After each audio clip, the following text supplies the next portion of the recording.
Welcome back to this week's episode of Talking Freight, the weekly freight series where we talk about shipping best practices, trends, and industry information so you, the shipper, are more prepared to maximize your time, energy, effort, and money to get the most out of your transportation budget.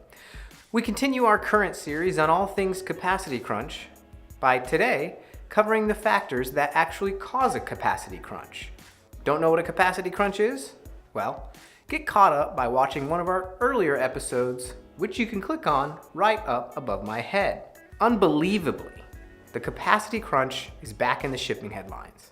And in April 2017, the journalist over at Journal of Commerce, William B. Cassidy, noted that shippers were expecting a forthcoming slight capacity pinch, but that was before hurricane season arrived. Now, the shipping and transportation industry faces unprecedented capacity problems, and because of the ELD implementation, this will only exacerbate the issue. However, the current capacity crunch is an opportunity to educate yourself and other shippers about what causes a capacity crunch and what are the factors. Understanding these factors will help shippers enjoy continued success throughout a capacity crunch and prepare for any future capacity crunch. So let's talk about each factor. The first capacity crunch factor includes increased deadhead. Shipping standards and a misconception about the urgency of getting drivers in and out of shipyards faster are common capacity crunch factors. Increased deadhead, including increased wait times in a shipping yard and empty hauls on return trips, lead to increased costs for carriers. Although this may not seem like it, it impacts shippers. Carriers eventually note lost profitability and reduced fleet sizes, enacting leaner processes.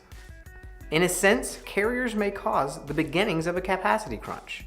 If a sudden spike in shipping volume occurs, shippers see decreased capacity and go into panic mode. And in response, carriers attempt to make up the difference. Unfortunately, drivers may not be available. Another factor, fewer drivers reduce available capacity. The U.S. driver shortage has been a major topic in supply chain circles for many years, but it has always stayed in the background.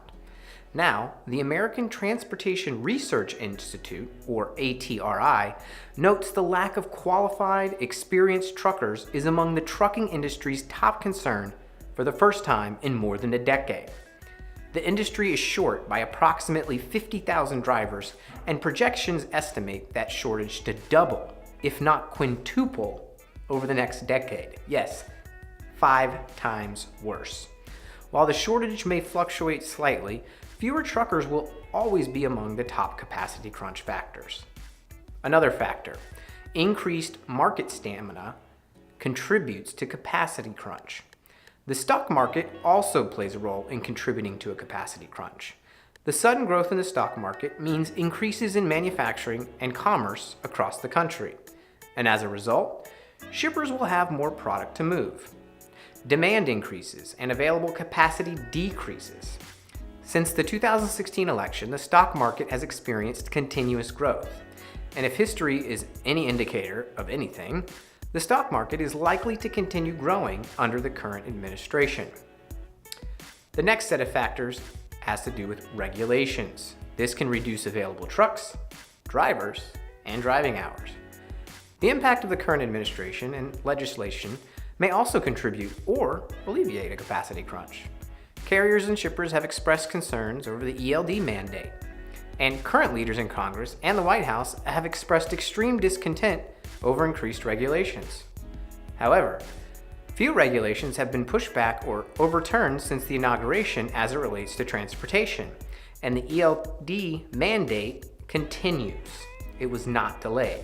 This infers that continued regulation of the trucking and shipping industry contribute to a capacity crunch, but shippers and carriers also tend to overcome these challenges. Ultimately, it is the combination of increased regulation and growth in the market that creates the problem. More factors of a capacity crunch. It has to do with Mother Nature. It exacerbates routine capacity. Politics aside, Mother Nature can throw a wrench into the transportation industry as well.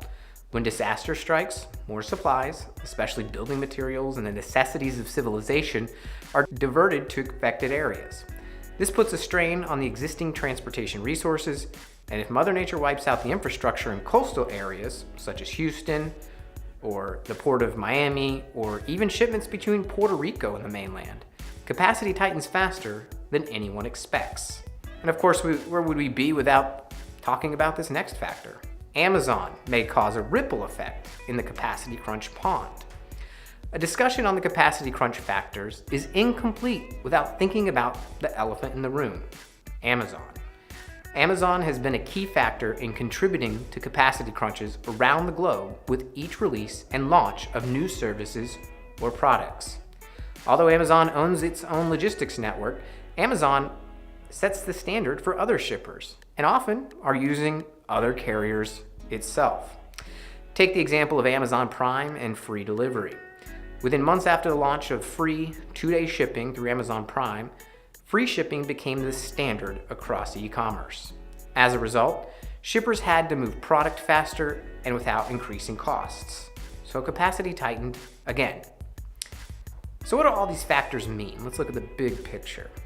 A shipping capacity crunch is not a once-in-a-lifetime event. Even during periods of stable economic growth, a capacity crunch could be on the horizon. Shippers should take the time to learn about capacity crunch factors which can be used to help predict forthcoming capacity crunches.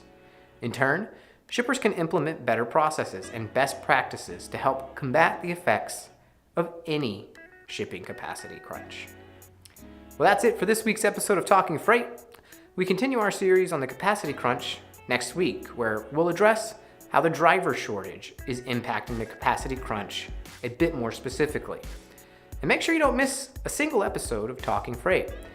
Simply hit the subscribe button and then the bell to get an email notification so you catch each new episode we publish every Friday. Oh, and follow us here, right on social media. You'll be glad you did, as we put out content that will further educate shippers to get the most out of your transportation department. Thanks, and have a great weekend.